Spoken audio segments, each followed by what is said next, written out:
Hey friends, welcome to Biblical Parivartana once again. Welcome to Daily Devotions. దేవుని ప్రేమ ఇదిగో. July 3కి చెందినటువంటి వాక్య భాగం యెషయా 65వ అధ్యాయం. ఇక్కడ 2 పాఠాలు నేర్చుకోవచ్చు. దానికి 2 శీర్షికలు ఇవ్వచ్చు. 2 రకాల మనుషులు ఉంటారు. మనం ఏ తెగకు, ఏ రకానికి, ఏ తెగకు, ఏ జాబితాకు చెందిన వారమో మనం పరీక్షించుకోవాలి. ఇక రెండో విషయం ఏంటంటే, కొన్నిసార్లు దేవుని కంటే మనం ఎక్కువ పరిశుద్ధులంగా ఎంచుకుంటాం. ఆ విషయంలో జాగ్రత్త పడాలి. ప్రార్థన చేసుకుందాం. May the words of my mouth and the meditation of our hearts be acceptable in thy sight, our rock and redeemer. Amen. యెషయా ఈ విధంగా ప్రార్థిస్తుంటున్నాడు. 64:1 మనం చూసాం నిన్న. ఏంటంటే, ప్రభువా, గగనమును చీల్చుకొని నీవు దిగివచ్చేదవు గాక అని ఆశిస్తుంటున్నాడు. ఇప్పుడు ఈ 65వ అధ్యాయంలో దేవుడు ఏ విధంగా స్పందిస్తుంటున్నాడు అనేది మనం చూస్తాం. 2 కోణాల్లో, 2 దృక్పథాల్లో దేవుడు జవాబిస్తుంటున్నాడు. మొదటిది ఏంటి అంటే, యెషయా తలస్తున్నట్లు ఆయన అంత దూరంగా లేడని దేవుడు పేర్కొంటున్నాడు. నేను ఎంతో దూరంగా ఉన్నాను, ఏం వింటలేదు, మీ కష్ట సుఖాలు తెలుసుకోవట్లేదు అని అనుకుంటారు. నేను అంత దూరంగా లేను. కష్టాలతో నిండుకొనిన ఇశ్రాయేలు చరిత్ర అంతటిలోనూ దేవుడు పదే పదే ప్రజలకు ప్రత్యక్షం అయ్యాడు కదా. చరిత్రలో ఇశ్రాయేలీయులకి వాళ్ళు అక్కడ ఐగుప్తులో ఉన్నప్పుడు బానిసత్వంలో ఉన్నప్పుడు అదంతా చూశాడు. వాళ్ళ శ్రమలు, వాళ్ళ వైఖరి అంతా. దాన్ని బట్టి మోషేని సిద్ధపరిచాడు. మోషేని పుట్టుకలోనే రక్షించుకుని మరి సిద్ధపరిచాడు. ఆయన నాయకత్వం క్రింద వారిని విడిచిపెట్టడానికి ఆయనతో మాట్లాడాడు. ఆ విధంగా అనేక సార్లు దేవుడు ప్రత్యక్షపరుచుకున్నాడు. ఒకరి తరువాత మరి ఒకరు, యెషయా కాదు, ప్రవక్త తర్వాత మరొక ప్రవక్తని ఆయన పంపించాడు. ఓకే, ఆయనను వెదకని వారికి ఆయన ప్రత్యక్షమయ్యాడు. ఆయన నామమును పిలువని వారికి ఆయన జవాబిచ్చాడు. ఆ విధంగా ఆయన ప్రత్యక్షపరుచుకున్నాడు. నేనున్నాను, ఇదిగో నేనున్నాను అని ఎల్లప్పుడూ విరామం లేకుండా బిజీగా దేవుడు చెప్తూనే ఉన్నాడు. నేను ఉన్నానయ్యా, ఉన్నానని.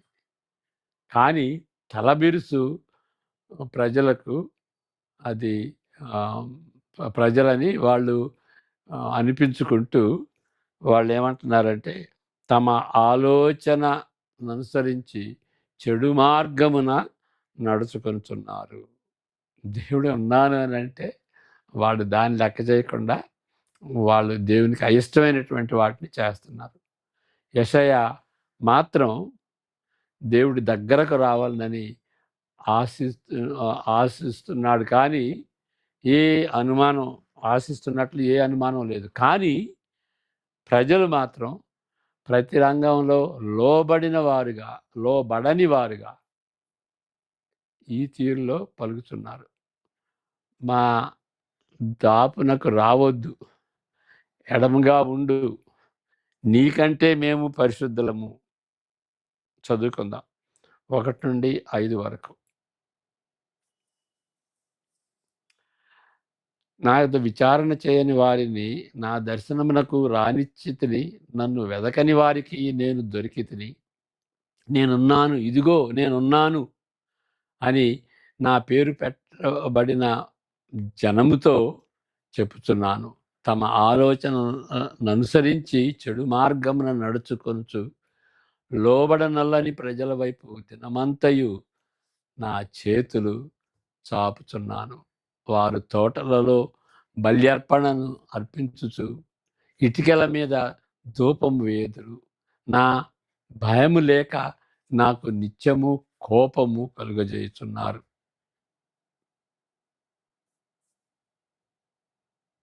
ఇది కూడా చదువుకుందాం. వారు మా దాపునకు రావద్దు, ఎడముగా ఉండుము, నీకంటే మేము పరిశుద్ధులమని చెప్పుదురు. వీరు నా నాసికారంధ్రములకు పొగవలెను, దినమంతయు మండుచుండు అగ్నివలెను ఉన్నారు. ఓకే. అంటే కొంతమంది ప్రజలు ఉంటారు, దేవుని కంటే వాళ్ళు పరిశుద్ధుడు అని తలంచేటువంటి వాళ్ళు. దేవుని కంటే పరిశుద్ధులుగా తలస్తున్న అలవాటు గలవారు అప్పుడే కాదు, ఇశ్రాయేలీలే కాదు, ఇప్పుడు కూడా ప్రజలు ప్రబలంగా ఉంటున్నారు. వాళ్ళ ఆలోచన తీరు ఎట్లా ఉంటుందంటే, ఆత్మీయులుగా ఉన్నట్లు భావిస్తూ ప్రతి విషయంలో నిర్దోషులుగా వ్యక్తపరచుకొనుటకు నిర్ణయించుకొని, నిర్దోషులుగా అనిపించుకోవటానికి, వ్యక్తపరచుకోవటానికి నిర్ణయించుకొని, దేవుడు చెప్పుచున్న దానిని ఎడతెగక లోబడిన వారుగా ఉన్నారు. దేవుడు చెప్తుంటే వాళ్ళు లోబడిన వాడికి ఉన్నారు. దేవుడు చెప్పుతున్నది సరైనది కాదు, ఈజ్ అన్రీజనబుల్ అని వాళ్ళు నిర్ణయిస్తారు. అదే వాళ్ళు పరిశుద్ధులు. దేవుని కంటే ఎక్కువ పరిశుద్ధులు కాబట్టి దేవుడు చెప్పేది అన్రీజనబుల్ అని వాళ్ళు నిర్ణయిస్తారు. దేవుని కంటే జ్ఞానవంతులుగా, గొప్పవారుగా, పరిశుద్ధులుగా వాళ్ళు ఎంచుకుంటాము. ఈ దినాల్లో కూడా ఆ విధంగా జరుగుతుంది. ఆయన తీర్పు తీర్చుటకు ఇదే కారణం. 6, 7, 8, 6, 7 కూడా చదువుకుందాం. ఆయన తీర్పుకి కారణం అదే. ఏంటి అంటే, దేవుడు చెప్పేది అన్రీజనబుల్ అని, దేవుడు చెప్పేది అంత అది డజంట్ గో, రియాలిటీకి వచ్చేటప్పటికి అది పనిచేయదు అని ఆయన కంటే ఎక్కువ స్పిరిచువల్గా, ఎక్కువ రీజనబుల్గా, ఎక్కువ జ్ఞానవంతులుగా, ఎక్కువ గొప్పవారిగా ఎంచుకుంటారన్నమాట. 6, 7 వచనాలు. యెహోవా ఇలాగ సెలవిచ్చుచున్నాడు, నా ఎదుట గ్రంథములో అది వ్రాయబడి ఉన్నది, ప్రతీకారము చేయక నేను మౌనముగా ఉండను. నిశ్చయముగా వారు అనుభవించినట్లు నేను వారికి ప్రతీకారం చేశాను. నిశ్చయముగా ప్రతీకారం చేసేదను. 7వ వచనం. నిశ్చయముగా మీ దోషములను బట్టి, మీ పితరుల దోషములను బట్టి, అనగా పర్వతముల మీద ఈ జనులు ధూపము వేసిన దానిని బట్టి, కొండల మీద నన్ను దూషించిన దాన్ని బట్టి, మొట్టమొదట వారి ఒడిలోనే వారికి ప్రతీకారము కొలిచి పోయుదును. ఒడిలో ఏదన్నా కూలి పని చేసినప్పుడు ఎవరన్నా బియ్యం కానీ వడ్లు కానీ ఇస్తే వడి పడతారు. పేదవాళ్ళు మరి ఇక సంచి కూడా ఉండదన్నమాట. ఒడిలో పోసుకుని వెళ్తారన్నమాట. ఆ విధంగా మీ ఒడిలో పోస్తాను తీర్పుని అని దేవుడు వాగ్దానం చేస్తున్నాడు. పాపానికి తప్పనిసరిగా పర్యవసానం ఉంటుంది. దేవుని కంటే గొప్పవారుగా ఆలోచించి దేవునికి లోబడినటువంటి వారికి అదే గది పట్టుద్ది. ఇక రెండో విషయం చెప్పాం కదా, 2 రకాల మనుషులు ఉన్నారని, దాని గురించి చెప్పుకుందాం. అదేంటి అని అంటే, తీర్పు యొక్క బెదిరింపు ఉన్నప్పటికీ దేవుడు చెప్తాడు కదా, ఇక్కడ బెదిరిస్తాడు కదా దేవుడు. తప్పకుండా మీకు తీర్పు తీరుస్తానని చెప్తాడు కదా. అలాంటి బెదిరింపు ఉన్నప్పటికీ విశ్వాసంతో దేవుని వెదకు ప్రజల ఎడల, ఆయన ఎన్నుకున్న శేషుల ఎడల దేవుని ఉద్దేశములు చాలా భిన్నముగా ఉంటున్నవి. ప్రయోజనాత్మక సియోను సంరక్షణ కంటే అధికముగా ఆయన వాగ్దానం ఉంటున్నది. క్రొత్త ఆకాశం భూమి కంటే తక్కువేమీ లేదు. అంటే క్రొత్త ఆకాశం భూమి శేషులకి చెబుతున్నాడు. ఎవరైతే దేవుని మాటలు వింటలేదో వాళ్ళకి తీర్పు అనేది తీర్పు జరుగుద్ది.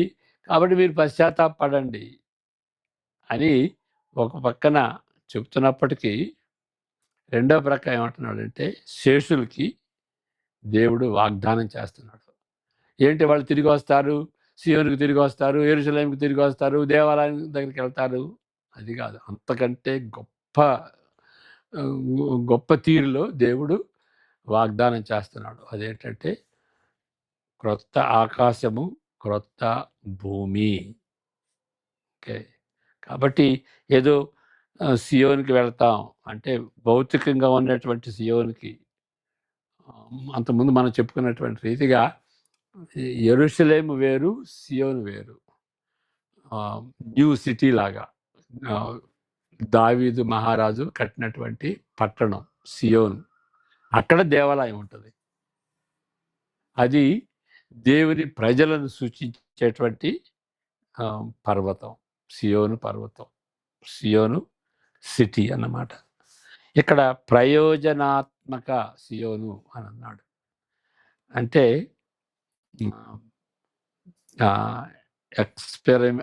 ఎక్స్పెరిమెంటల్ అని. మరి ప్రయోజనాత్మక అంటే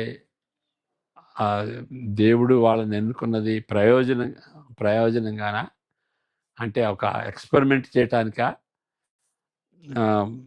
అనేది, అది కొంచెం ఆ ఎక్స్పెరిమెంటల్ అనేటువంటిది కొంచెం కష్టతరమైనటువంటి విషయం. ఏదన్నా కానీ ఫిజికల్గా వాళ్ళు తిరిగి వస్తారు అనే దానికంటే ఇంకా గొప్పదైనటువంటి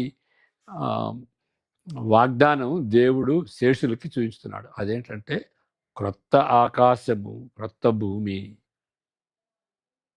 new heaven and new earth. ప్రకటన గ్రంథంలో ఏ విధంగా చెప్పబడిందో పరలోకానికి మారు పేరు ఏంటంటే క్రొత్త ఆకాశము, క్రొత్త భూమి. అంతకంటే తక్కువేమి దేవుడు వాగ్దానం చేయట్లేదు.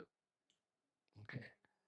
ఆయన హోల్డ్ అవుట్ అంటే ఆయన హస్తాలతో తీసుకోండి అన్నట్టుగా, తీసుకోండి అని హస్తాలు చాపినటువంటి రీతిగా. గతంలో ముందు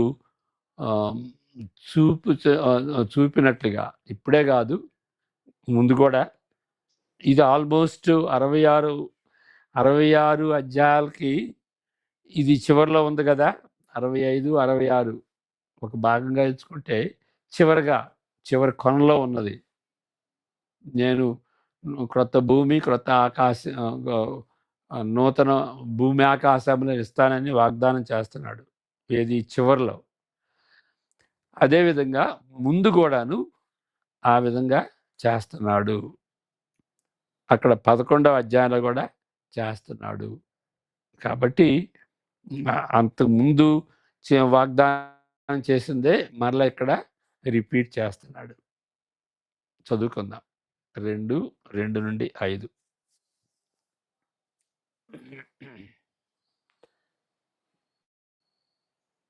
యెషయా 2:2-5 వరకు. అంచె దినములలో పర్వతముల పైన యెహోవా మందిర పర్వత శిఖరమున స్థిరపరచబడి కొండల కంటే ఎత్తుగా ఎత్తబడును. ప్రవాహము వచ్చినట్లు సమస్త జనులు దానిలోనికి వచ్చేదారు. ఇశ్రాయేలీలే కాదు, సమస్త జనులు వస్తారనమాట. అది సియోను అనేది దాన్ని సూచిస్తుంది.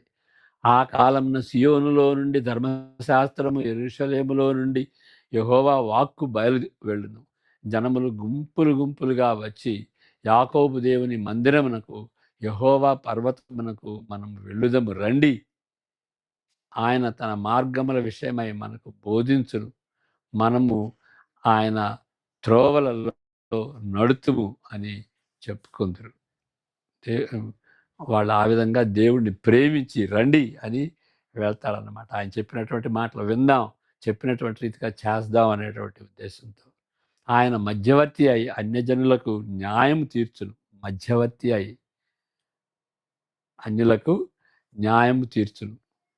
ఇక్కడ యేసుక్రీస్తుని కూడా సూచిస్తున్నట్టుగా, దేవుడైనటువంటి యేసుక్రీస్తుని కూడా అక్కడ సూచిస్తున్నట్టుగా ఉంటుంది.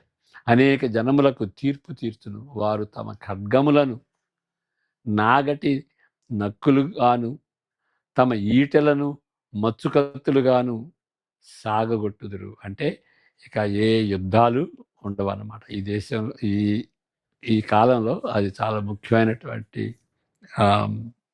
ఆశ, హోప్.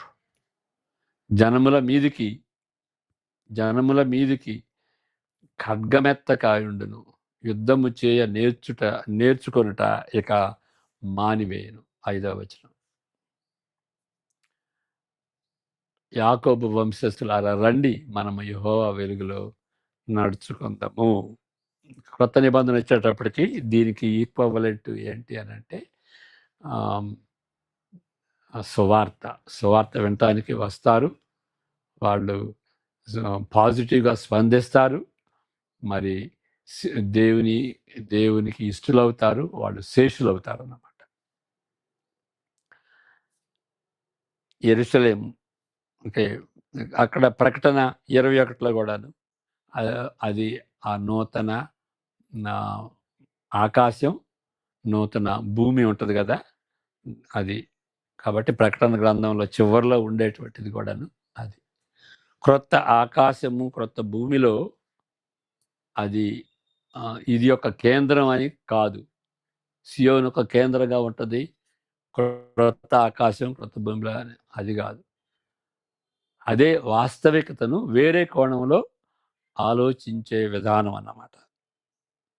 ఇక్కడ పరలోకాన్ని నూతన యెరూషలేము అనొచ్చు, సియోను అనొచ్చు, నూతన భూమి ఆకాశము అని అనొచ్చు. కాబట్టి ఇదొక్కటే వేరే వేరే కోణాల్లో వివరిస్తున్నాను అన్నమాట. వేరే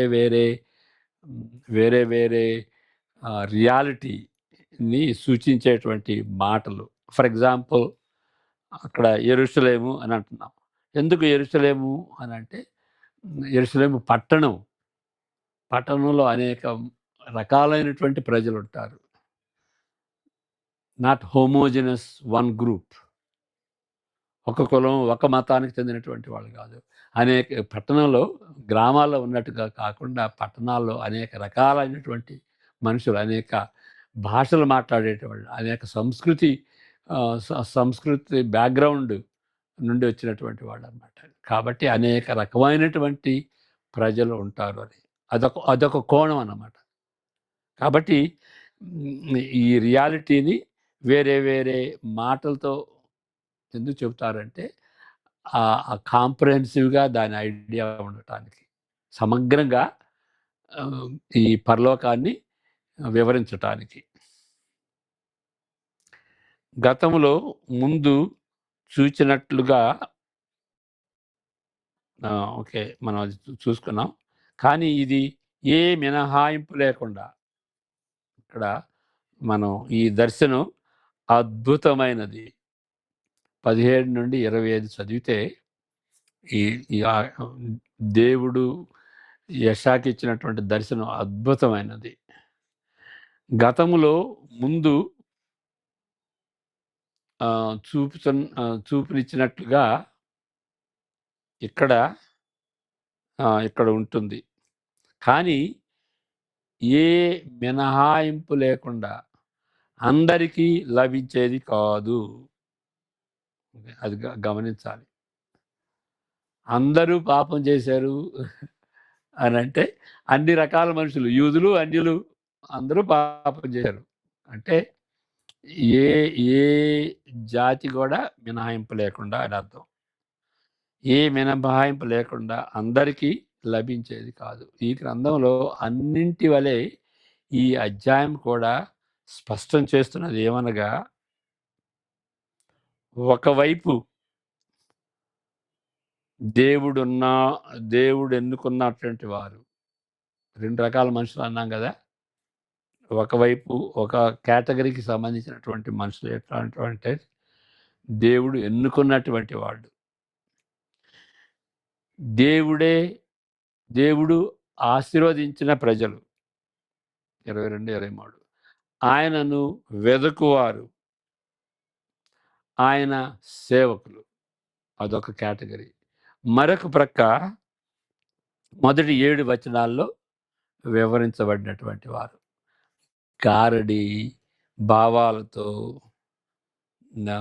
మ్యాజిక్ దేవుని వదిలిపెట్టేసి జ్యోతిష్కం, మ్యాజిక్ వాటి వెంట పడేటువంటి వాళ్ళు, అదృష్ట దేవితతో జ్యోతిష్కం చెప్పుకొని చెలగాటం ఆడేటువంటి వాడు. అది చెలగాటమే మరి. దేవుడిని వదిలిపెట్టి ఆ యొక్క ఇష్టదేవతలు వెంట పడేటువంటి వాళ్ళు దేవుని దృష్టిలో చెలగాటమే అది. దీనికి సారాంశం ఏంటి అని అంటే, దేవుడు పిలిచినప్పుడు వారు సమాధానము ఇవ్వలేదు. వీటన్నిటికీ సారాంశం ఏంటంటే, దేవుడు పిలిచినప్పుడు వాళ్ళు వినలేదు. ఆయన మాట్లాడినప్పుడు వాళ్ళు లక్ష్య పెట్టలేదు. నా దృష్టికి చెడ్డదైన దానిని చేసితిరి, నాకిష్టము కాని దాని కోరితిరి అని చెబుతున్నాడు. ఈ వ్యత్యాసం 13, 16లో ఉన్నట్లు మరెక్కడా స్పష్టంగా ఉండదు. చదువుకుందాం. ఇది 13 నుండి 16 వరకు 2 రకాల మనుషులు ఇక్కడ ఉంటారు. అంతకు ముందు కూడా ఉన్నది, ఇక్కడ సారాంశంగా ఉంటుందన్నమాట. 2 రకాల మనుషులు. 65, 13 నుండి 16 వరకు. కావున ప్రభువగు యెహోవా ఇలాగు సెలవిచ్చుచున్నాడు, ఆలకించుడి. నా సేవకులు భోజనము చేదురు గాని మీరు ఆకలిగొనెదరు. నా సేవకులు పానము చేసేదరు గాని మీరు దప్పిగొనెదరు. నా సేవకులు సంతోషించేదరు గాని మీరు సిగ్గుపడేదరు. నా సేవకులు హృదయానందము చేత కేకలు వేసెదరు గాని మీరు దుష్టులు. జ్యోతిష్కాన్ని వదిలేటువంటి వాళ్ళు, దేవుడి మాటలను ధిక్కరించేటువంటి వాళ్ళు, మీరు చింతాక్రాంతులై ఏడ్చెదరు, మనోదుఃఖము చేత ప్రలాపించెదరు. నేను ఏర్పరచుకొనిన వారికి మీ పేరు శాపవచనముగా చేసిపోయేదను. ప్రభువగు యెహోవా నిన్ను హతము చేయను. ఆయన తన సేవకులకు వేరొక పేరు పెట్టును. దేశంలో తనకు ఆశీర్వాదము కలుగవలనని కోరువాడు నమ్మదగిన దేవుడు. తన్ను ఆశీర్వదింపవలనని కోరుకొనును. దేశంలో ప్రమాణము చేయువాడు నమ్మదగిన దేవుని తోడని ప్రమాణము చేయను. పూర్వము కలిగిన బాధలు నా దృష్టికి మరువబడును, అవి నా దృష్టికి మరుగవును. ఆ విధంగా 2 రకాల మనుషులు ఉన్నారన్నమాట. కాబట్టి ఆయన సేవకులుగా ఉంటామా, లేకపోతే దుష్టులుగా ఉంటామా, శేషులుగా ఉంటామా, మరి జ్యోతిష్కాన్ని వెతికి దేవుని పెడచేటువంటి గర్విష్ఠులుగా ఉంటామా అనేది ప్రశ్న. ఎవరు కూడాను పుణ్యాత్ములు కాదు, అందరూ పాపులే. కాబట్టి 2 రకాల పాపులు: పశ్చాత్తాపపడి దేవుని వైపుకు తిరిగినటువంటి పాపులు, దేవుని ధిక్కరించి పాపంలో కొనసాగేటువంటి పాపులు. ఏ కేటగిరీ? అదే విజ్డమ్ లిటరేచర్ అన్నమాట. సింప్లిఫై చేస్తుంది. 2 మార్గాలు ఉన్నాయి. ఏ మార్గం? 2 రకాల మనుషులు ఉన్నారు. నువ్వు ఏ ఏ కేటగిరీకి సంబంధించినటువంటి వాడు అనేటువంటి సవాలు కలిగినటువంటిది. దానంతటికీ జవాబు సువార్త. పాపుల్ని మార్చేటువంటి వాడు. అందువల్లనే ఇక్కడ బిబ్లికల్ పరివర్తన అని చెప్తున్నాం. పాపులు పరివర్తన చెందినటువంటి పాపులు, పరివర్తన చెందనటువంటి పాపులు. మనం ఏ కేటగిరీలో ఉన్నాం? ప్రార్థన చేసుకుందాం. యెహోవా నిన్ను ఆశీర్వదించి కాపాడును కాక, తన ముఖ కాంతిని నీపై ప్రకాశింపచేసి నిన్ను కరుణించును గాక. ఆయన తన సన్నిధి కాంతిని నీపై ఉదయింపజేసి నీకు సమాధానం కలుగజేయును గాక. ఆమెన్. God bless you.